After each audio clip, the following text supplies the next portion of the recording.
This podcast is brought to you by Neuro Creative Studio, the #1 provider of one-to-one applied neuroscience coaching and development programs, designed to enhance your creativity and effectiveness.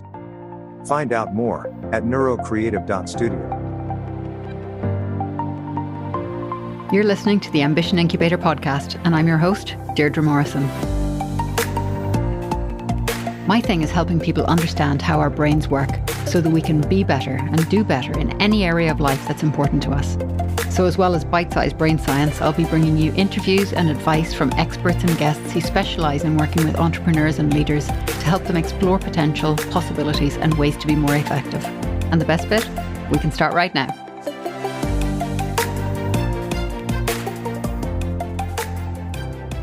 Did you know that concussion is technically a traumatic brain injury?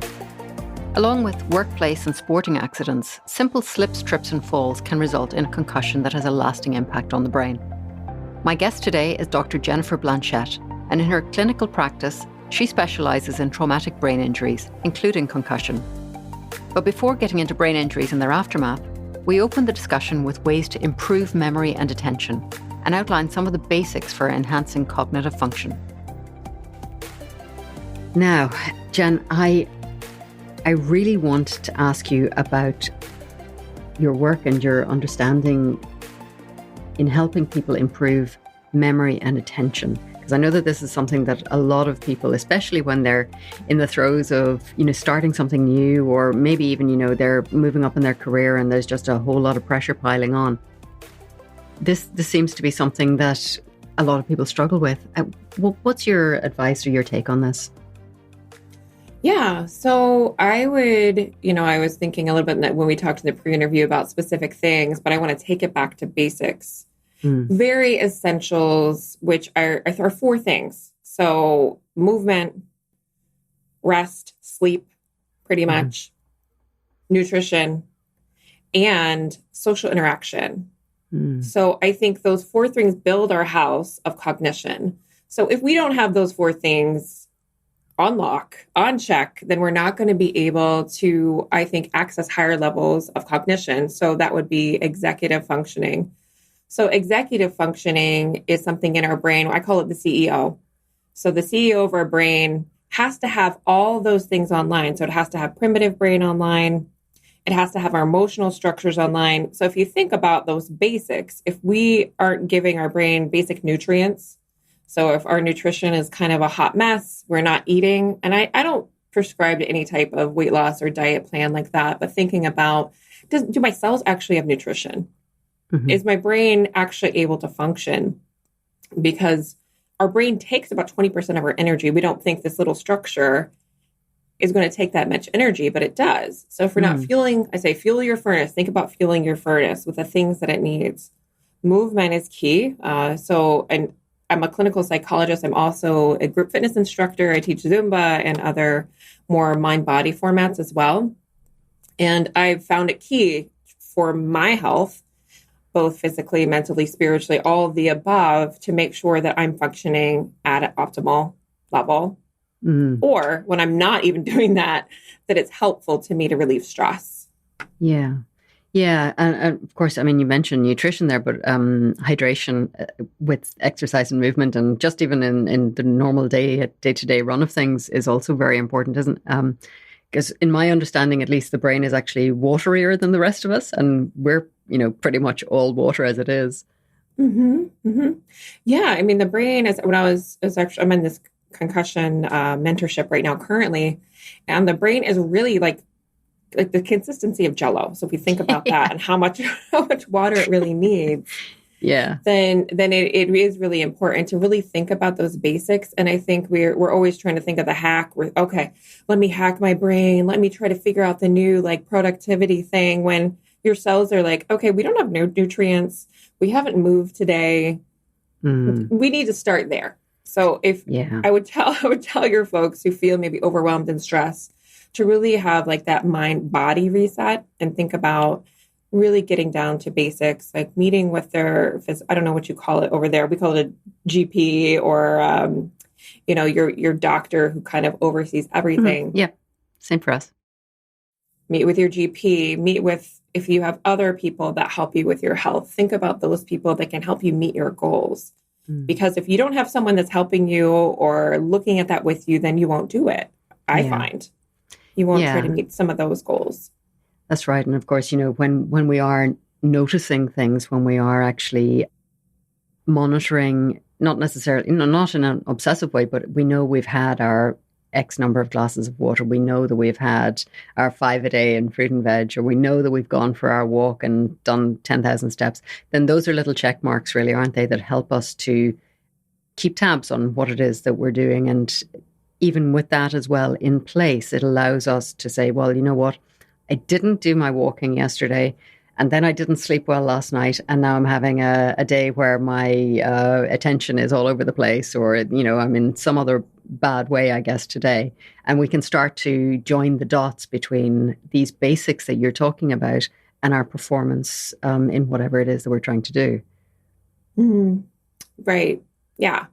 So if those basics aren't there, we can't add anything on top of it. So we can't add productivity. I mean, we can, but it's just like your house is then built on this sand and it's shaky. And okay, I'm going to try to do this hack. I'm going to try to do this thing that I want to do to help increase my productivity. But your body's like, we're not doing that. We're hitting the wall all the time. So I find that minding our physical bodies is really important, especially for folks who tend to be on the computer a lot, who tend to be in this position, this is not video, but in the kind of computer position. Yeah. Right. Yeah. And that's why I stand a lot at work. I'm standing now as I talk with you, because I need to think about where my body is throughout the day. And of course, that position that you just adopted there of someone hunched over a computer, that really affects our breathing as well, doesn't it? And that then in turn has a knock-on impact on a lot of other things that are going on for us. Definitely. So look at the basics. If you want to improve that cognitive performance, basically is what we're getting from that. And one of the other things that you and I mentioned earlier was about the role of the nervous system in stress response. And I think, again, for a lot of people in their day-to-day lives, stress response is something that can feel like it's on them before anything else is recognized. Can you tell us a little bit about the role of the nervous system in that? Yeah, definitely. So if we think of our nervous system, so I'll talk about the autonomic nervous system. It's broken up into two parts. So if we have two parts, we're thinking our sympathetic nervous system, that's your fight or flight system, and your parasympathetic nervous system, which is your rest, digest, and also your shutdown system. So it also has a toggle. When we get overwhelmed, our parasympathetic nervous system will basically just shut us down. I think we've all had that happen where we push too hard, we're overwhelmed emotionally, physically, whatever, and our bodies pretty much say, you're done for the day, you can't focus, or it can look also like depression. So the parasympathetic kind of I see it as having two little branches that can happen. So I think for many folks, especially after the pandemic, what I've noticed, so in my clinical practice, I see folks who have trauma, who have anxiety, depression, and brain injury. So those are my kind of areas of expertise. And I've seen a definite increase in anxiety and stress after the pandemic. We're still in it, really, in a way. I don't think it's totally gone. But the after effects, I think, in our nervous system are still here, where a lot of people are just walking around. Actually, I was thinking of, I don't know, you guys don't have Walmart there, right? No, we don't. No. So it's this big store with fluorescent lights everywhere. So, I mean, when I think of fluorescent lights, my eyes just twitch. So I have sensory kind of stuff that happens sometimes. And I'm walking through the store and people I just find them not even looking in my eyes. You know, they're like, they got their shopping cart and they're just like on this mission. And they look to me like they're in fight or flight. And it just was very striking the other day that I think people are still locked into that stress response. They're still locked into, I have to get my grocery items. Like, is there going to be enough of things? Which I think a lot of us have felt going shopping. So even just in that environment, which for myself, I remember in the pandemic going to the grocery store, there's no toilet paper, there's no eggs today. Sometimes you go, there's no ice cream, which, hey, like we all want a little ice cream sometimes, right? Yes, good for you sometimes. But that is tied to our survival system. Okay, I can't get toilet paper. That's threat. I'm threatened. I'm not going to be able to have my needs met.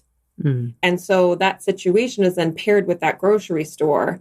And so me walking in that grocery store, seeing people like in tunnel vision, which they look like they're moving fast. They're very focused on their task. I'm trying to smile at them sometimes if they're like directly coming in my path. No smile. So flat affect, that looks like sympathetic nervous system dominance. And I think it's associated with that environment. So I think many of us, I'm just trying to paint the picture of what sympathetic energy kind of feels like when we're stuck in it, that we have to get the thing done. We have to get out of there. Yeah, pretty it's much. just like everybody else out of my way. I'm on this thing. I'm going to do this thing. I'm not looking at you. Don't distract me. Just, I need this done. My thing is the important thing here. Yeah. So fight or flight, typically people are going to run to flight before they fight. But I think we can see some of that with people like having road rage or, there's been increased incidents of domestic violence, of kind of agitation, I think, generally in the human population that we've seen in the pandemic.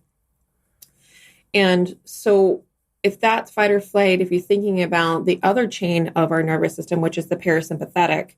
So when we're in the rest and digest system, so when we're able to kind of breathe and our cells can restore, there's lots of beautiful things happening when we're in rest and digest. So food, we call it rest and digest because our food is digesting. When we're in sympathetic, when we're in that, I got to get this done, our food stops digesting because our body thinks we're in threat mode. So a lot of people with anxiety that I see have gut issues. They are seeing their doctor a lot because they're stressed to the max. And they're not engaging the parasympathetic at all. When I kind of talk with them about breathing or noticing, like trying to get into that other nervous system state, sometimes it brings up anxiety when I ask them to pay attention to their body. They're like, what? What are we doing? Like you're asking me to breathe and what's happening in your body right now? Oh, my shoulders are tense. And they didn't realize they're clenching. All these things are happening in their body. So having a practice where you're regularly engaging your parasympathetic rest and digest system is really important. So there's lots of ways to do that. So one way I do that in my clinical practice is I'm a heart math clinical practitioner, and I don't make any money off of heart math, but it's accessible. So if someone wanted to look up heart math, they could, get the technology for biofeedback at home. And you can essentially hack your nervous system in a way by getting your heart rate in coherence, which talks to your brain to tell it, hey, we need to calm down. We need to get in more coherence, which increases healing, increases sleep, emotional well-being. All these beautiful things are happening in the body. It doesn't take a super long time. So I'm prescribing that in my clinical practice probably. Now let's do it 5 minutes a day, twice a day. And that ability to practice your body going into the rest and digest system can then sustain itself in other areas where you think, okay, let me check in with my body, roll my shoulders back, take the tongue off the roof of my mouth, unclench my jaw. I move with my hands. I know I'm on video, but I'm like doing all the things like I'm in my clinical practice because we don't think to do those things. Our body needs us to think to do these things to relax. Yeah. It's as you're talking there, the thing that's coming up is, you've just said, okay, maybe 5 minutes a day, 5 minutes twice a day, something like that. And, I guess the more stressed people get, the less time they think they have to do these things. And then it becomes kind of cart before the horse. It's like, oh, I have to get all these things done before I can actually take the time to do this kind of resetting. Whereas in actual fact, we really need to look at our priorities and work out, if I don't have 5 minutes to look after myself and put myself in a position to do the rest of the things better and to interact better with the rest of the things that I need to do, then we definitely need to question how we're doing things, I think. Yeah. And know that you can fit it into your schedule and to make room for it. So it takes some time to learn the skill, but I think once you develop it, that muscle, I think of my fitness self. Let's just work this kind of parasympathetic muscle that you can have that skill, and then your body will benefit from that greatly. Yeah. It's about making that choice to develop this skill, isn't it? That, we either choose it or we choose to just go on as we're going and suffer the consequences. Yes, 100%. And I think that has ripples for business owners. I know I have 2 businesses myself. When I fall out of balance with that practice, I would say that rhythm. I don't like the word balance. I can get into that if you want. But when I fall out of the rhythm, because it's a rhythm of, I like to get into my life where I'm starting my day with kind of a practice where I'm checking into my body and then kind of making my plan for the day flows out of that, because I want to think of trying to breathe in some ease, breathe in some like compassion for myself, because most business owners that I know, we're like having a million things running in our heads and we need to get it all done. Okay, well, if I get this done, then that means I can do this. No, like, let's start the day with breathing in some ease, with breathing in some self-compassion. And then we can clearly see our goals and our desires better. Yeah. And it allows for more space to think more creatively, to look at things from a better perspective, not to feel like everything is on top of us, that we actually have options. And it's just a much better space to be working from all around, I think.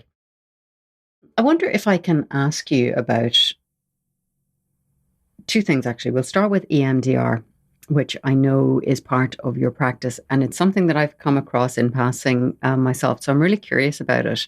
Can you tell us, first of all, just roughly what it is and how you use it and how people are benefiting from it? Yeah, so EMDR is eye movement desensitization and reprocessing. So the therapy traditionally is, we know it for PTSD, right? There's a lot of different applications that we've now moved into with EMDR. So some of that can be even not mental health related. It can be performance related. So do I want to increase my performance? Maybe I'm having a block.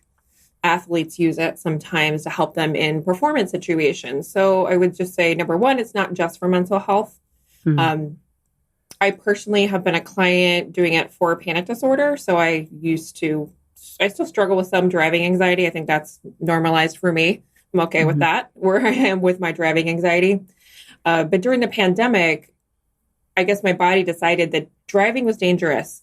So I went through EMDR personally for driving anxiety and specifically panic related to driving. So panic disorder, also traditional kind of classic PTSD.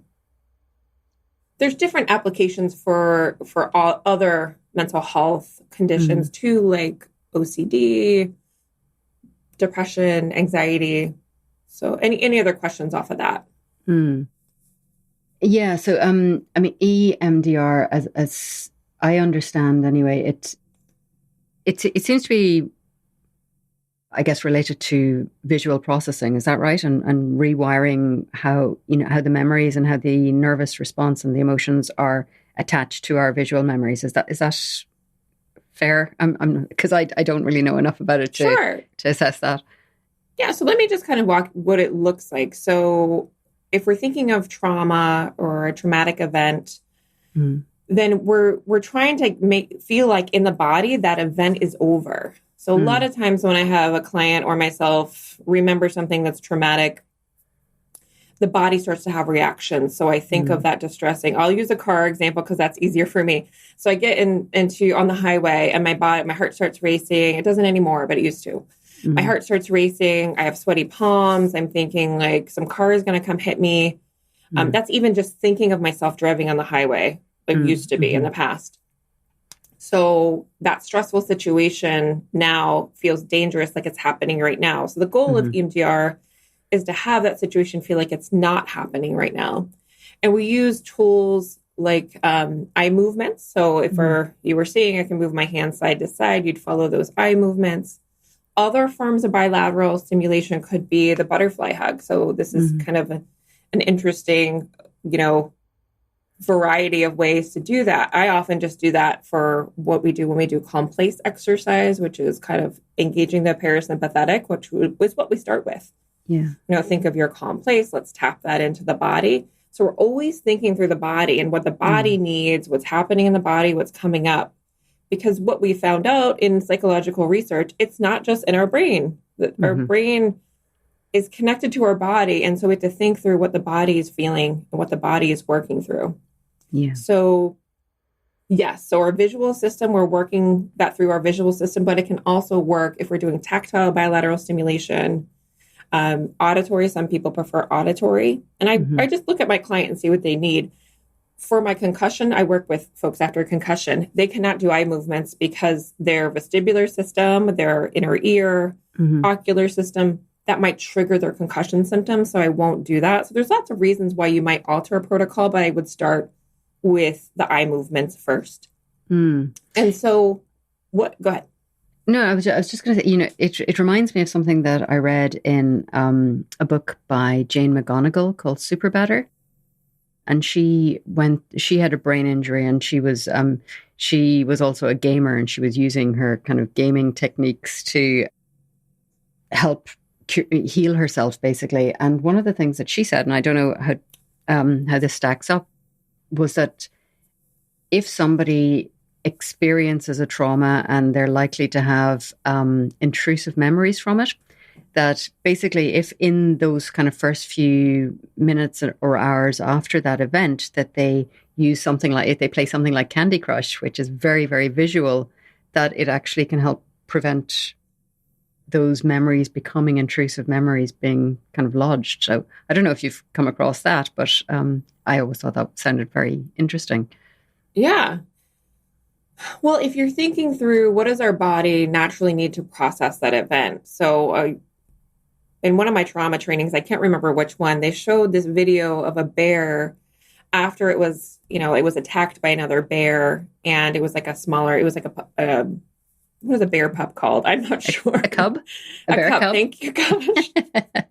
There we go. So it was a cub, and it was it was attacked, almost hurt. And so after the event was over, it was laying down and it was like running its little paws. And I think processing that. So it was processing it through the body. So if we think through what does our body need to kind of discharge that event in the body. And I think sometimes, like with the driving example, I might take a deep breath in and then breathe out really strongly to help my body feel like it's over. It's not happening right now. So any way that can happen, if it's the visual system. Francine Shapiro, who founded the EMDR model, the late Francine Shapiro, she died a couple of years back. She found the model by walking through a trauma. So she was physically walking and doing a bilateral movement at the time. So I think it could be multiple ways for the person. So it could be visually, I'm looking at this Candy Crush and my eyes are moving side to side. That's helping that processing. But noticing that it's helpful for the bilateral movement or two sides of the brain or body. Yeah. The next thing that I want to ask you about, and you've mentioned it already, is that you work with people who've had concussions, which I guess that's a reasonable percentage of the population. And these are people, you I guess are living with this then and going back to the workplace or, doing whatever it is that you're doing. So how does this typically affect people, and how can you help them with it? Yeah. So my work with folks after brain injury, I'll back up. I trained at a neuro-rehab center here in the U.S. And I worked with people with a whole host of brain injuries. Primarily, the largest percentage of brain injuries are mild traumatic brain injury, which is a concussion. We don't think of a concussion as being a TBI, but it is. So I think the lay population still doesn't get that is a TBI. And so we need to think through that lens of the treatment for it. And what I find is, especially professionals who have had a concussion, maybe they saw their doctor or they went to the ER, they got discharged. They said, okay, just, kind of rest it off is the advice they've been given, or you should be better in a couple few days. And really bad advice was cocoon yourself, don't look at your screens for 2 weeks, don't talk to anybody, don't do anything, which leads to depression and actually worsening symptoms. So they were given advice that was outdated. And I've heard of people in my real life here, one of my tennis friends was told that by a doctor just, the beginning of this year. So it's still happening that people are getting advice that's really not helpful. So I've just found in seeing people like years after their concussion that like, why are we doing this? There seems to be a better way, especially for professionals who have sustained a concussion and they don't kind of fit in that traditional kind of medical model where they need as much support as going into like a neuro rehab center and having intensive therapies. They just need like solid information and research of things that can be helpful. A lot of that is the beginning phases of building our nervous system house, of making sure those cells are getting what they need. That's building the basics, and then layering on top like emotional resources, cognitive resources. And then when we get to the top, that CEO of the brain can then come online for executive functioning. So if we're thinking about that, I think a lot of it is providing education and resources for them. Okay, I'm seeing this is coming up for you. You need to see a vestibular physical therapist. I've done this enough where I can tell someone who they need to see. I don't do that specialty, but I know what specialty they need. And I think that coordination is lacking in a lot of places for that person. So I've developed this program called Concussion Reset, and it's tailored to professionals to help them. You get one-on-one access to me, and then group coaching to help you learn the material, see what you need, help basically hack your brain a little bit through these physical things. So it's not like a quick fix, but having practices that are going to enable brain health, physical health, and also seeing, okay, if there's these issues where I'm getting stuck in that recovery, thinking of adding on a practitioner in your area that might be helpful to you. So that's kind of a little crux of what I've developed in just response to seeing like people suffering and needlessly. Yeah. No, it sounds like it is much needed. And as you say, I mean, it does sound like a very specific group, but, people aren't just necessarily faced with workplace accidents. They may have been out doing sports or something else or tripped over and hit their head in a door, whatever. The biggest, you wouldn't think the biggest way it happens is by fall. And especially for, my aging adults who might have had a fall on the ice. I live in a northern climate here in the US. So like a lot of my clients have fallen on the ice and sustained a concussion. Yeah. Well, I'm just going to ask you now as we wrap up, Jen, what's the best place for people who either have suffered a concussion or know someone who has and want to be able to find resources to help them? Where should they go to find out more about what you're doing? Yeah, the best place is probably my website is www.tbitherapist.com. And you can also send me a DM on Instagram. I hang out there and I'm at TBI Therapist. So you can find me there as well if you want to just have a chat. Super. Listen, thank you so much. We'll put all of that in the notes. So anybody who's driving or doing anything else whilst they're listening, you can catch up with Jen and see what she's up to. Thank you so much, Jen. I really appreciate your time. Thanks. This is great.